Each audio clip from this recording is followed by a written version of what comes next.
Bismillah, alhamdulillah, wassalatu wassalamu ala rasulillah wa ala alihi wa ashabihi wa mawalah, amma ba'd. Qala al-Maqdisi rahimahullah, kitab al-Taharah, al-hadis al-awwal an Amir al-Mu'minin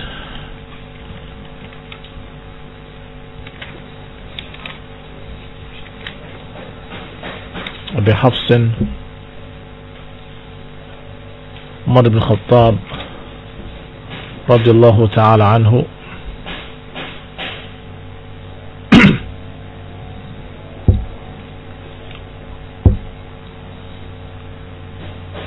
qala sami'tu Rasulullah sallallahu alaihi wa ala alihi wa sallam yaqul innamal a'malu binniyat wa innama likulli imri'in ma nawa faman kanat hijratuhu ila Allah wa rasulih فهجرته إلى الله ورسوله ومن كانت هجرته لدنيا يصيبها أو امرأة ينكحها فهجرته إلى ما هاجر إليه.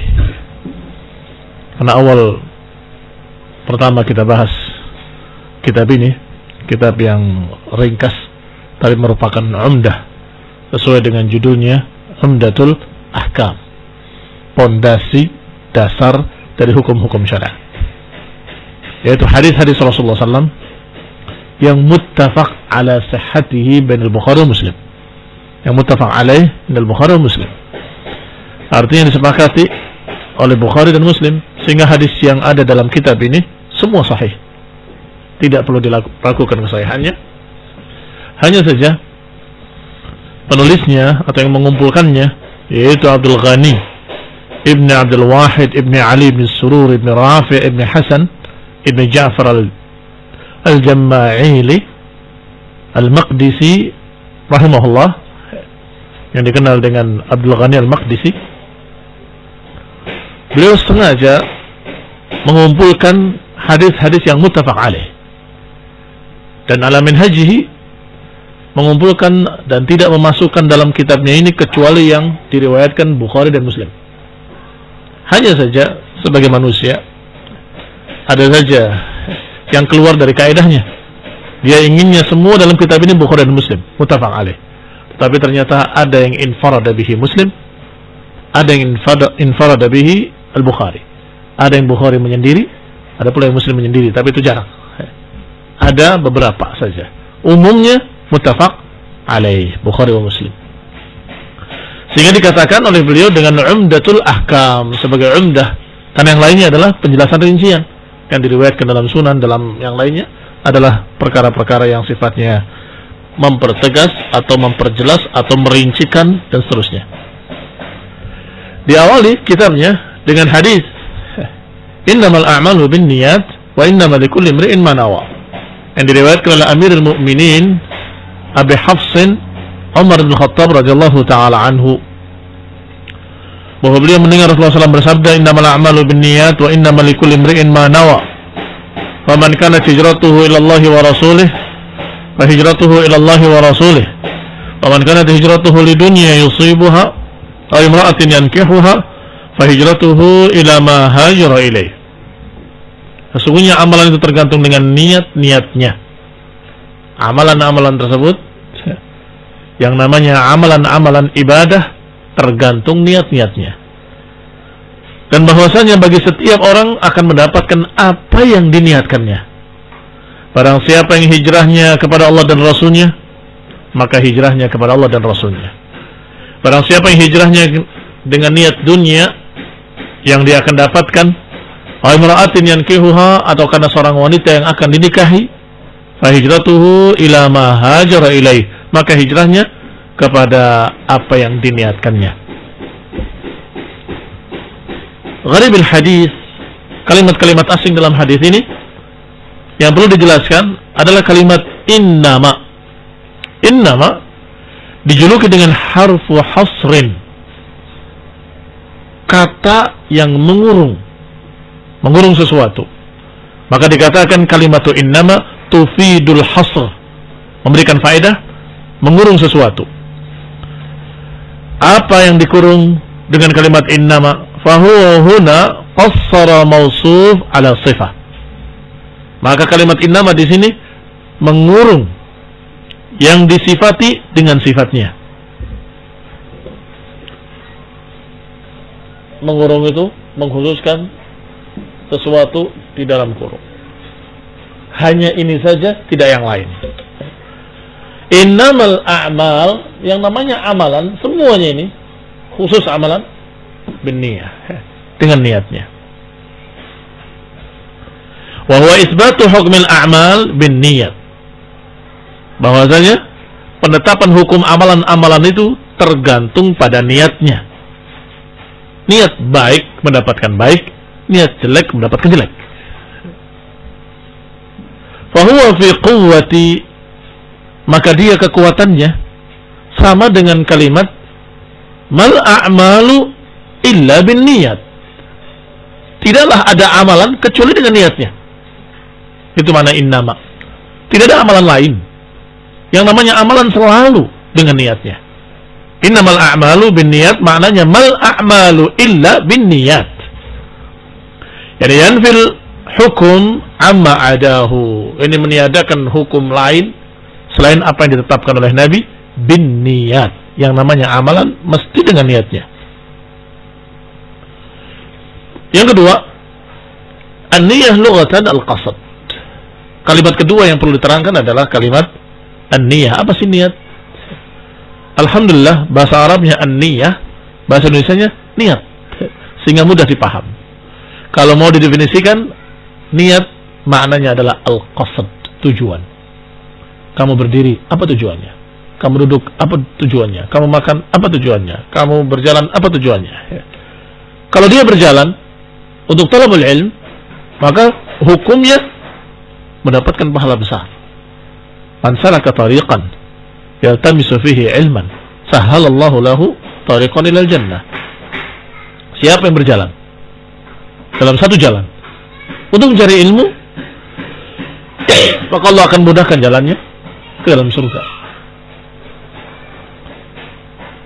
Tetapi ada yang berjalan untuk kejelekan, ya tentunya hukumnya jelek. Kamu menjalani jalan kejelekan. Loh, saya nggak berbuat apa-apa. Iya, tapi kamu mendekat kepada kejelekan dengan langkah-langkahmu, maka itu sedang berbuat jelek. Barakallahu fikum. Maka yang namanya amalan tergantung niatnya. Kadang-kadang amalannya sama, karena niatnya berbeda, hukumnya juga berbeda. Wa waqa'a bil ifrad fi aktsari riwayat. Disebutkan dalam keadaan mufrad di kebanyakan riwayat-riwayat. Karena namanya riwayat-riwayat, kadang-kadang berbeda lafaz-lafaznya. Kadang-kadang berbeda lafaz-lafaznya. Ada yang dengan lafaz mufrad, ada yang dengan lafaz jamak. Ternyata di kebanyakan riwayat amalnya dengan mufrad, yaitu dengan kalimat innamal amal, atau innamal amalu bin niyah. Bin niyat dengan mufrad, niatnya dengan lafaz mufrad. Sedangkan yang ada pada kita niat dengan alif dan ta maftuhah, ta yang terbuka, maka itu bentuk jamak. Mufradnya an-niyah, jamaknya an-niyat. An-niyah satu niat, niat dengan niat-niat. Innamal a'malu bin niyah. Sesungguhnya amalan itu tergantung niat, mufrad di kebanyakan riwayat. Tetapi riwayat yang bersama kita, innamal a'malu bin niyat, sesungguhnya yang namanya amalan dengan niat-niatnya, jamak bentuknya. Qala al-Baydawi, an-niyah ibaratun an inbi'atil qalbi nahwu ma yarah muwafiqan li gharadin min jalbi naf'in aw daf'i dharrin. Kata al-Baydawi, niat itu adalah ungkapan yang muncul di hati ke arah apa yang dia anggap cocok untuk tujuan, apakah jalbi naf'in atau daf'i dharrin. Apa tujuannya? Biasanya imma tujuannya jalbi naf'in, mendapatkan satu manfaat, atau daf'i dharrin, menolak satu madarat. Manusia secara fitrah Manusia secara fitrah, semua manusia kalau berbuat sesuatu, kira-kira buat apa?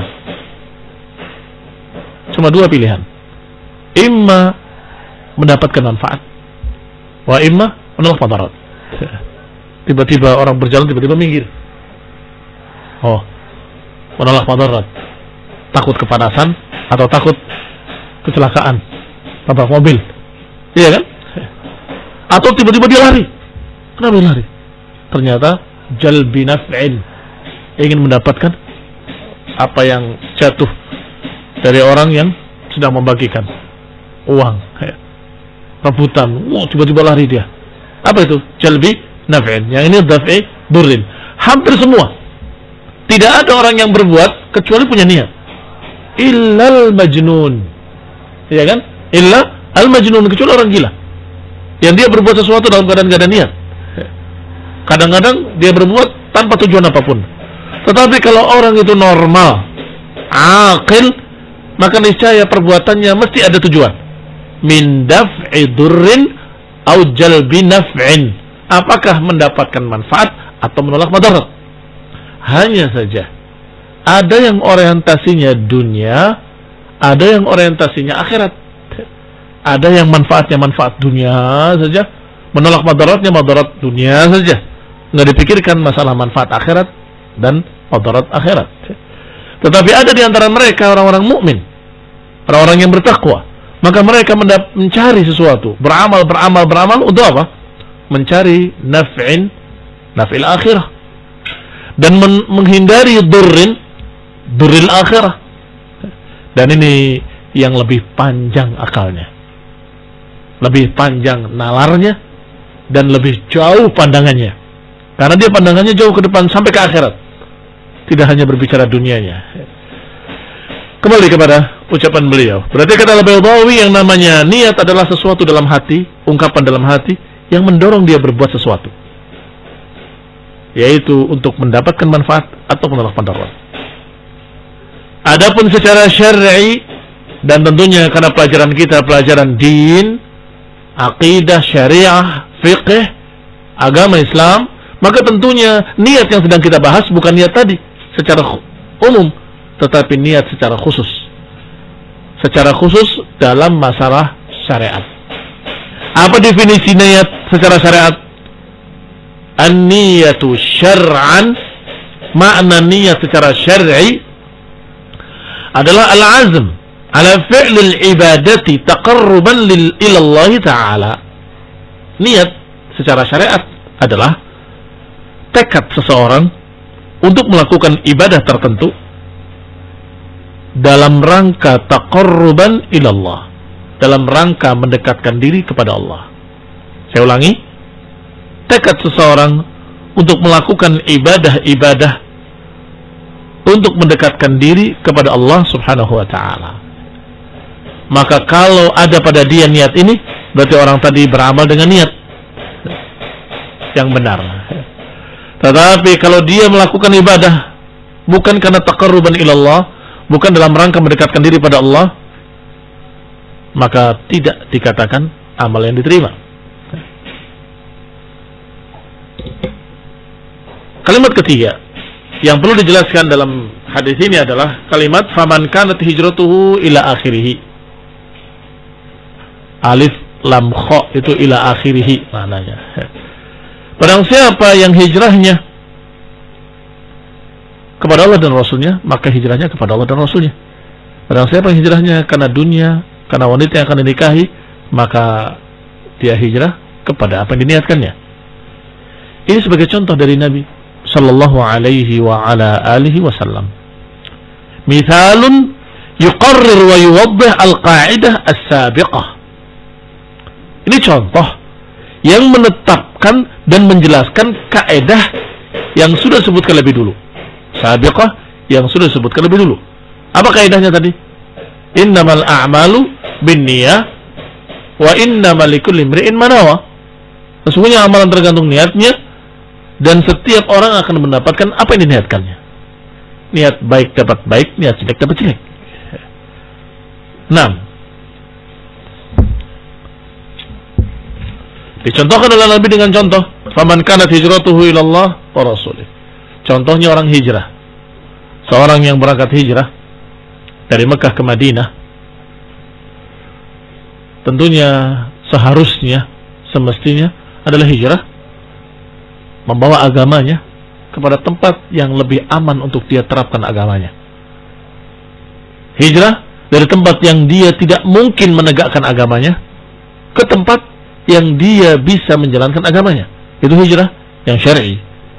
Tetapi ada orang yang ikut hijrah, tetapi bukan karena ingin menegakkan ibadahnya, tapi karena kekasihnya atau orang yang akan dinikahinya ada di sana. Berarti saya harus hijrah ke sana. Saya mau nikahi dia. Atau kebetulan dagangnya di tempat dia sudah tidak laku, di sana akan lebih laku. Saya dengar-dengar katanya di sana bagus, perdagangannya demikian, maka dia hijrah. Berarti karena dunia. Maka apa yang dia dapatkan? Bukan pahala hijrah. Yang akan dia dapatkan hanya wanita yang dinikahinya, dan hanya dunia yang dia cari. Dia dapat dunia. Nyari dunia dapat dunia, cari perempuannya dapat apa yang diniatkan. Adapun akhirat dia tidak dianggap sebagai seorang yang beribadah pada Allah Subhanahu wa taala. 6. Hati-hati. Apa niatnya kamu hijrah dari desa kamu sampai ke desa yang jauh, dari pulau kamu ke pulau yang jauh? Kalau niatnya karena Allah untuk cari ilmu, maka itu adalah hijrah yang baik. Ilallahi wa rasulih, untuk Allah, yang ini ikhlas untuk Allah dan untuk Rasulullah, artinya mengikuti Rasulullah SAW. Maka tentunya dapat pahalanya pahala ibadah. Tetapi kalau hanya ikut-ikutan atau hanya berkeinginan, saya dengar katanya di daerah tersebut wanitanya cantik-cantik, akhwatnya bagus-bagus, saya mau nikah di sana aja, maka niatnya yang salah akan merusak ibadahnya, dan dia tidak mendapatkan pahala apa-apa, karena bukan niat untuk Allah dan Rasulnya. Faman kanat hijratuhu, ini jumlah syartiyah, jumlatun syartiyatun, dan kalau jumlah syartiyah mesti ada jawab, ada jawabu syarat. Jumlah syartiyah itu barang siapa yang begini, dan jawabnya niscaya akan begitu. Barang siapa yang begini akan begini. Itu namanya syarat dan jawabannya. Dan biasanya pakai adawatu syarat. Di sini adawatu syaratnya adalah man. Man kanat hijratuhu ilallahi wa rasulih, fa hijratuhu ilallahi wa rasulih. Itu jawabu syarat. Itu jawab asyarat. Barang siapa yang begini, maka dia akan begini. Wattahada syarat wal jawab. Tetapi di sini keunikannya adalah syarat dengan jawabannya sama. Perhatikan, barang siapa yang hijrahnya pada Allah dan Rasulnya, jawabannya maka hijrahnya pada Allah dan Rasulnya. Sama apa enggak sama? Sama. Faman kana hijratuhu ila Allah wa rasulih, maka hijrahnya pada Allah dan Rasulnya. Kaif ittahada syarat wal jawab? Bagaimana bisa satu, semakna, bahkan persis kalimat per kalimatnya antara syarat dengan jawabannya? Li'annahuma 'ala taqdir, karena maknanya bisa difahami. Man kanat hijratu ila Allah wa rasulih niyatan wa qasdan, fa hijratuhu ila Allah wa rasulih thawaban wa ajra. Sama kalimatnya, tetapi berbeda yang dimaksud. Yang pertama, barang siapa yang hijrah pada Allah, kepada Allah dan Rasulnya secara niatnya, maka dia hijrahnya pada Allah dan Rasulnya secara pahalanya. Jadi kalau diterjemahkan bebasnya, barang siapa yang niatnya karena Allah dan Rasulnya, maka pahalanya pun pahala hijrah pada Allah dan Rasulnya. Paham ya? Yang pertama menerangkan tentang niat, yang kedua menerangkan tentang pahalanya. Tapi lafaznya sama. Siapa yang hijrahnya pada Allah dan Rasulnya, pahalanya pun hijrah pada Allah dan Rasulnya. Artinya sesuai dengan apa yang diniatkannya, dia dapat pahalanya. Demikian pula yang sebaliknya, na'udzubillah, siapa yang hijrahnya karena wanita yang akan dinikahi atau karena dunia yusibuha, maka niscaya hijrahnya kepada yang diniatkannya. Artinya pahalanya ya hanya dapat apa yang diniatkan. Niat dapat dunia, ya dapatnya dunia. Niat dapat perempuan, ya dapatnya perempuan saja. Tidak mendapatkan pahala di akhirat. Al-ma'na al-ijmali, maknanya secara ringkas. Hadza haditsun 'azim wa qa'idatun jalilah min qawaid al-Islam, hiya al-qiyas as-sahih li wazn al-a'mal. Ini adalah hadis yang besar, kaidah yang agung dari kaidah-kaidah Islam. Bahkan ini adalah pandangan kias yang benar untuk menimbang sebuah amalan atau untuk menimbang amalan-amalan. Min haitsul qabuli wa adam, dari sisi diterima atau tidak diterimanya. Dengan apa diukurnya? Dengan hadis ini, yaitu niat. Wa min haitsu kasratis thawab wa qillatuh, dan termasuk dari sisi banyaknya pahala atau sedikitnya pahala. Itu tergantung niatnya. Niatnya untuk dia seorang, yes, kecil pahalanya. Tapi kalau niatnya adalah untuk ummah, ya pahalanya lebih besar. Ya. Barakallahu fikum. Berarti niat akan mempengaruhi apa? Satu, mempengaruhi diterima atau ditolaknya. Niat ikhlas diterima, niat tidak ikhlas ditolak. Yang kedua, akan bisa merubah sedikit atau pahalanya, sedikit atau banyaknya pahala. Kalau niatnya begini, pahalanya sedikit. Kalau niatnya begini, pahalanya lebih banyak. Berarti bisa mempengaruhi diterima atau tidak diterima. Juga bisa mempengaruhi banyak atau sedikitnya pahala. Fa inna an-nabiy sallallahu alaihi wa ala alihi wasallam yukhbiru anna madar al-a'mali 'ala an-niyyat. Karena Nabi SAW mengkhabarkan dalam hadis ini bahwa lingkupnya perbuatan amalan-amalan itu, lingkupnya tergantung pada niat-niatnya. Fa in kanat an-niyyah salihah, kalau niatnya salihah, niatnya baik, wal amal khalisan, dan amalnya baik, murni untuk wajah Allah Subhanahu wa taala, fal amalu maqbul, maka amalannya diterima. Wa in kanat ghairu dzalik, dan kalau ternyata tidak demikian, tidak ada niat yang baik dan tidak ikhlas karena Allah, fal amalu mardud, maka amalannya tertolak. Fa inna Allah ta'ala aghna syuraka 'ani syirk, karena Allah Subhanahu wa taala adalah yang paling kaya dari semua sekutu-sekutu.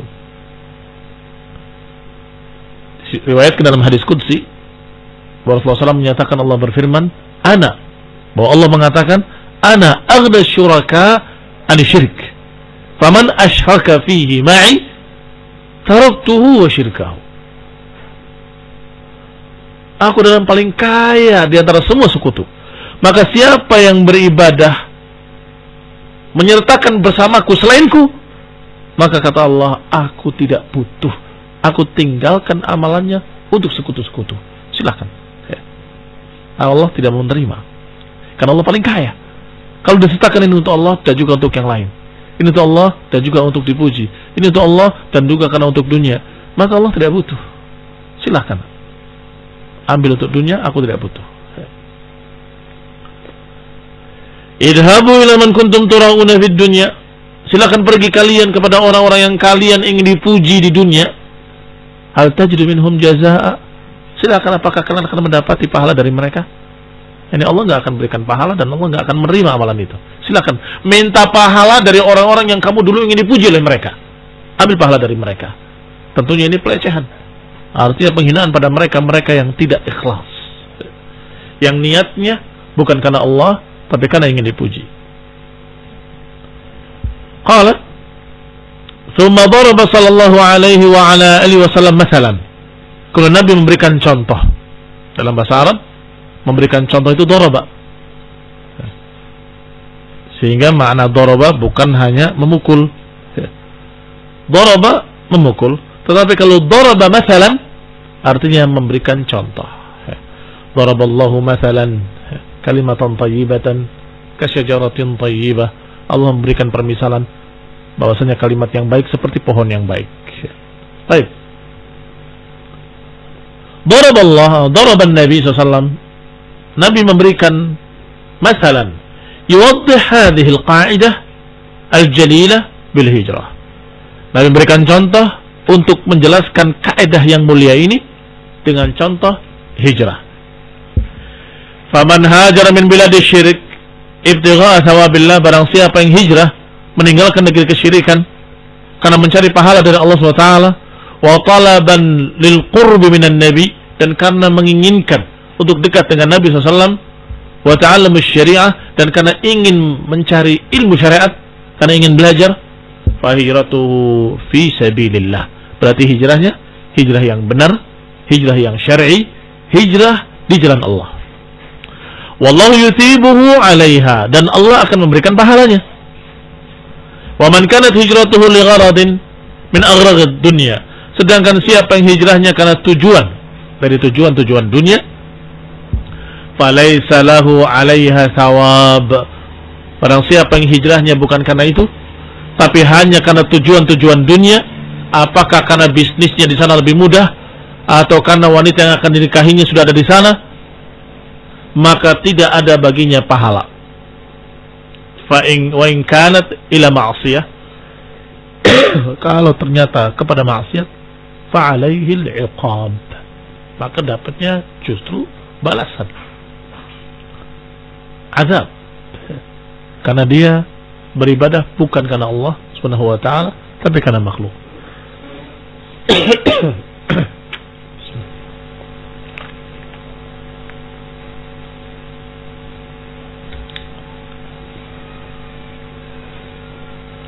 والنية تميز عبادة عن العادة. Niat akan membedakan ibadah dari adat istiadat kebiasaan. Dibedakan dengan apa? Dengan niat. Si fulan pagi-pagi mandi segar bugar, masya Allah. Si fulan subuh-subuh sudah mandi, masya Allah. Dulunya mandi, hampir sama, perbuatannya sama, semuanya sama. Ternyata yang tadi mandi pagi adalah hanya ingin menyegarkan badannya, maka itu bukan ibadah, disebut ada.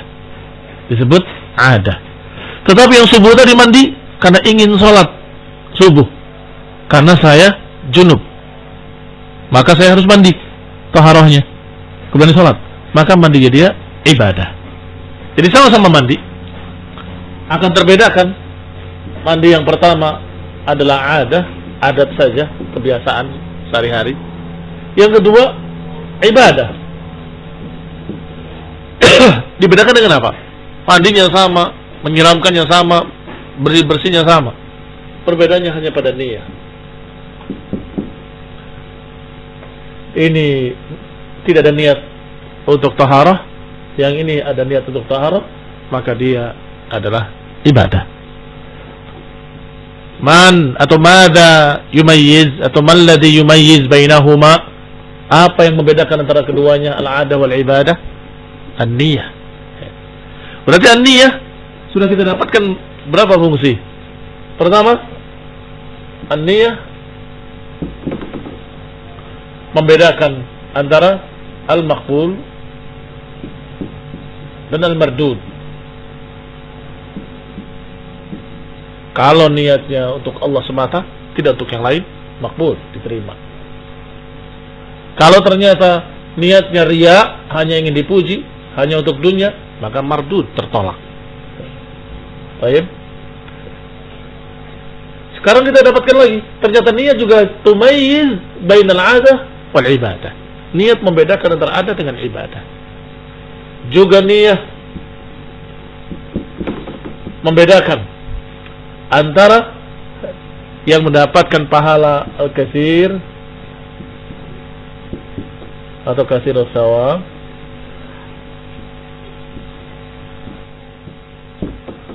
wa qillatihi, banyaknya pahala, wa qillatihi, atau sedikitnya pahala, juga karena niat.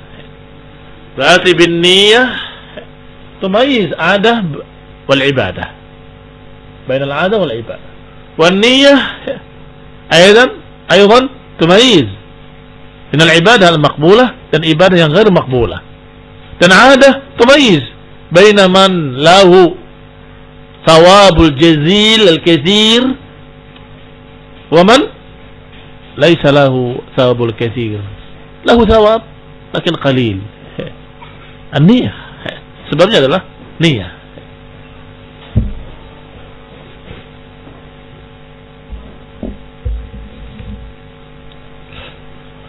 Yang menghilangkan duri di jalan karena melihat anaknya main di depan, supaya anak saya selamat.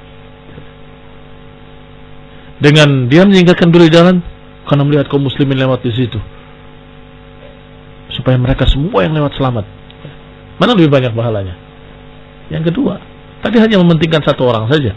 Yang kedua, dia mementingkan umat. Padahal perbuatannya sama. Sehingga hati-hati. Niat sangat penting. Karena niscaya amalmu yang sedikit akan jadi banyak karena niat. Amalmu yang sederhana bisa jadi besar karena niat. Sebaliknya, kalau salah, amal besarmu justru tidak bernilai karena salah niat. Amal besarmu akan kecil pahalanya karena salah niat. Sehingga niat itu perlu dipelajari. Semua para ulama menganjurkan, memerintahkan, mengharuskan pelajari niat sebelum yang lain. Sehingga kamu akan lihat di awal bab-bab fiqih dalam kitab para ulama siapapun rata-rata mengawali babnya dengan hadis ini, innamal a'malu binniyat. Dan Imam Syafi'i mengatakan, sungguh aku ingin untuk masukkan hadis ini dalam setiap bab dalam kitab fiqih. Bab taharah, innamal a'malu binniyat di awalnya. Babus salah, innamal a'malu binniyah di awalnya. Babul jihad, innamal a'malu binniyah di awalnya. Setiap bab fikih aku awali dengan kalimat innamal a'malu binniyah. Kenapa? Karena semua fikih, bab fikih apapun pasti akan berbicara niat. Salat tidak niat yang benar tidak diterima. Taharah tidak niat yang benar tidak diterima. Seorang junub berjalan pulang ke rumahnya, kehujanan di jalan, basah semua dari ujung tubuhnya, kepalanya sampai kakinya. Apakah sudah suci? Kan dia junub, kehujanan, basah kuyup dari ujung kepala sampai ujung kaki. Sudah sah taharahnya dan sudah bersih? Tidak. Kenapa? Enggak ada niat.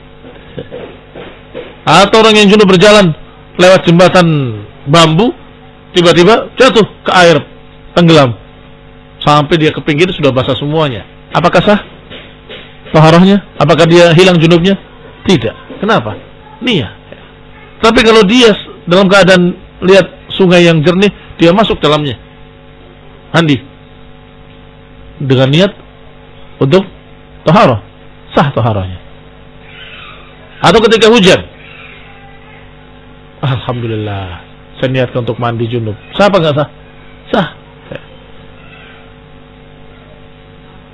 Apa kata Allah dalam Al-Quran dalam surat Al-Anfal, yughashshikum nu'as amalatan minhu wa yunazzilu 'alaikum minas sama'i ma'an liyutahhirakum bih.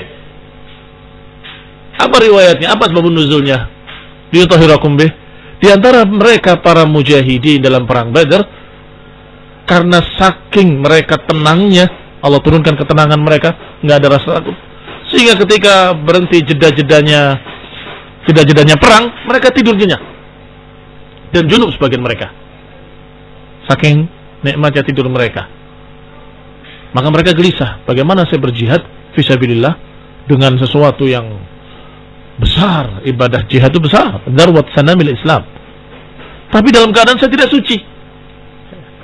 Bagaimana? Ini barakallahu fikum, kegelisahan mereka Allah hilangkan. Wa yunazzilu 'alaikum minas sama'i ma'an liyutahhirakum bih, untuk sucikan kalian. Bagaimana kau bisa suci? Karena mereka ketika hujan, alhamdulillah, saya niatkan untuk junub, untuk mandi junub. Tahir mereka, suci mereka. Selesai permasalahan mereka. Atau seperti sahabat yang baru nikah malam pertama kemudian dipanggil peranglah, fisabilillah, maka dia belum sempat mandi junub sudah berangkat jihad fisabilillah. Itu keadaan mereka. Maka sebagian mereka sempat mandi dengan hujan tadi, dan sebagian yang lain dalam keadaan yughassil malaikah, dimandikan oleh malaikat ketika matinya. Sebagaimana Hamdalah tadi, ghasilil malaikah dijulukinya karena dalam keadaan syahid, dalam keadaan dirinya junub. Kembali kepada kitab. Berarti barakallahu fikum, an-niyah aham syai' fil a'mal. Niyah adalah perkara yang sangat penting dalam pengamalan-pengamalan ibadah. Fal ghuslu masalan, mandi misalnya, yuqsad anil janabah. Kalau diniatkan untuk junub, fayakunu ibadah, maka mandinya mandi ibadah. Wa yurad lin nadhafah, dan kadang-kadang hanya ditujukan pengen membersihkan badan, dan tabarrud itu menyegarkan badan. Fayakunu adah, maka itu adat, bukan ibadah. Walin niyati fi syar'i bahsan, maka niat dalam syariat dibahas dalam dua bab, dalam dua pembahasan. Pembahasan pertama, pembahasan akidah tauhid, dibahas niat, yaitu al-ikhlas fil amali lillahi wahdah, yaitu tentang keikhlasan ibadah untuk Allah, jangan beribadah kecuali untuk Allah. Wa huwal ma'na al-asma, dan itu makna yang paling tinggi, makna yang paling tinggi. Wa hadza yatahaddats anhu ulama tauhid, dan ini dibahas oleh ulama tauhid dalam kitab tauhid. Wasayr wassuluk, dalam masalah akhlak, dalam masalah adab, semua mengajarkan tentang keikhlasan jenis ini. Apa itu? Meniatkan untuk Allah semata, tidak untuk yang lain. Kedua, pembahasan fikih. Tadi pembahasan tauhid. Niat dibahas pula dalam permasalahan fikih untuk apa? Tumayyiz al-ibadat ba'dhuha an ba'd, untuk membedakan ibadah yang satu dengan yang lain, dan juga membedakan antara ibadah dengan adah. Wa hadza yatahaddats anhu al-fuqaha, dan ini dibahas oleh para fuqaha, para ahli fikih. Kamu salat 2 rakaat subuh dengan 2 rakaat qabliyah subuh, apa yang membedakan keduanya? Sama-sama 2 rakaat, sama-sama Al-Fatihah, sama-sama habis Al-Fatihah baca surat, nggak ada perbedaannya. Man farq bainahuma illa an-niyah, nggak ada perbedaan antara keduanya kecuali niat. Yang pertama diniatkan qabliyah, yang kedua diniatkan subuh, sama-sama 2 rakaat. Demikian pula qabliyah duhur dan ba'diyah duhur, qabliyah ba'diyah duhur dan qada qabliyah duhur. Karena Nabi pernah habis duhur atau habis asar salat lagi 2 rakaat. Ketika ditanya salat apa, dijawab, syaghalatni banu fulan, aku disibukkan oleh tamu banu fulan, belum sempat salat qabliyah. Berarti dia ngerjakannya setelah, tetapi dia hukumnya qabliyah. Iya kan? Dia ngerjakannya setelah asar atau setelah duhur, tapi sungguhnya niatnya itu qabliyah, qadaan. Berarti apa yang membedakannya dengan ba'diyah? Ba'diyah sudah disunat lagi 2 rakaat persis, sama-sama salat sunnah lagi. Iya, tapi beda niat. Yang ini niat ba'diyah, yang ini niat qabliyah yang terlewat, mengqadha qabliyah yang terlewat. Maka membedakan yang satu dengan yang lain, alladhi yumayyiz baina hadha wa hadha, yang yumayyiz baina hadhihi wa hadhihi adalah an-niyah. Tumayyiz bainahuma. Dibahas di mana itu? Akidah? Bukan. Dibahas di masalah fiqih. Berarti niat dibahas dalam tauhid, dibahas dalam fiqih. Sehingga betul-betul sesuai dengan ucapan Al-Maqdisi rahimahullah, bahwa hadis ini umdah, betul-betul pokok. Umdah artinya pokok atau pondasi. Wa hadza minal ahaditsil jawami', dan ini di antara hadis-hadis yang dijuluki dengan jawami'. Yani jawami'ul kalim, Dan jawami'ul kalim itu keistimewaan Rasulullah SAW yang diberikan oleh Allah SWT kepadanya. Apa hadisnya? U'titu khamsan lam yu'tahunna ahadun minal anbiya'i qabli. Aku diberi 5 yang tidak diberikan kepada nabi-nabi sebelumku. Di antaranya, utitu jawami'ul kalim. Aku diberi jawami'ul kalim. Jawami'ul kalim adalah kalimat-kalimat yang ringkas tapi bermakna luas. Kalimat yang ringkas tapi bermakna luas. Kalimatnya cuma 2. Innamal a'malu binniyat wa innamal likulli imri'in ma nawa. Titik. Adapun faman kana hijratuhu ila akhirih, itu contoh. Berarti 2 kaidah ini dibahas dalam semua bab fiqih, dibahas dalam akidah, dalam semua bab berarti. Barakallahu fikum. Hadza min jawami' al-kalim allati yajib al-i'tina biha wa tafhamuha, yang harus dipelajari, diperhatikan dan harus dipelajari. Fal kitabah al-qalilah la tu'tihi haqqahu. Maka catatan yang sedikit sungguh tidak mencukupi untuk menjelaskan kalimat ini tadi. Apa yang sudah kita bahas 1 lembar ini nggak mencukupi, karena luasnya yang terkandung dalam makna hadis innamal a'malu binniyat. Wa qad iftataha bihi al-Imam al-Bukhari rahimahullah sahihahu lidukhuli fi kulli masalah. Imam Bukhari rahimahullah telah membuka dalam kitab sahihnya untuk masuk pada setiap masalah dalam masalah-masalah ilmu, dan setiap bab dari bab-bab ilmu dimulai dengan innamal a'malu binniyat. Intaha, selesai. Baik. Mafhum? Paham? Kalau nggak paham tanyakan. Ada yang tanya? Kalau nggak ada yang tanya berarti paham. Kalau sudah paham saya yang tanya. Tapi jawabnya sebagai PR saja. Apa yang kamu dapati? Faedah-faedah dari hadis ini setelah dijelaskan. Apa saja faedah yang kamu dapatkan? Boleh ambil dari sini, terjemahkan. Boleh dari luar. Boleh dari apa yang menurut kamu itu faedah. Nanti kita lihat apakah itu benar-benar faedah atau bukan. Atau apa yang kamu baca dari kitab lain, terserah. Beberapa ulama bisa mengeluarkan dari satu hadis sekian puluh sampai sekian ratus faedah. Satu hadis dibahas faedahnya sampai sekian banyak. Masya Allah. Sehingga kamu lihat hadis ini beberapa faedah yang kamu dapatkan. Tulis di buku catatan.